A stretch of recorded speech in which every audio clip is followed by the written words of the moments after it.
વડોદરાના જ હિસ્ટોરિયન અને છેલ્લા 40 વર્ષથી જેઓ વડોદરાના નાગરિકો માટે અને વડોદરામાં આવતા પ્રવાસીઓ માટે વડોદરાની જે હેરિટેજ વેલ્યુ છે એ બતાવવાની કોશિશ કરે છે. એ જ પ્રકારે આજે પણ તેઓએ માંડવી, વિઠ્ઠલ મંદિર સહિતના 18 જેટલા સ્પોટ નક્કી કરીને ત્યાં હેરિટેજ વોકનું તેમણે આયોજન કર્યું છે.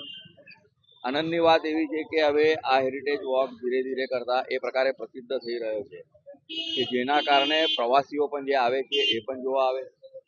અને આગામી દિવસોમાં જ્યારે વડોદરાને ક્રિએટિવ હેરિટેજ સિટી માટેનો યુનેસ્કોનો જે દરજ્જો મળવાનો છે તેમાં પણ આ ખૂબ મહત્વનું ડોક્યુમેન્ટેશન થવાનું છે.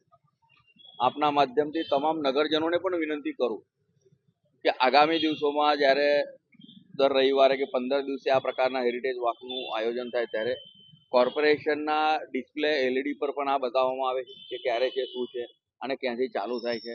તો આપણે બધાએ જોડાવવું જોઈએ અને આપણો જે સાંસ્કૃતિક વારસો છે, જે સાંસ્કૃતિક ધરોહર છે એ આપણે જોઈએ અને જાણીએ.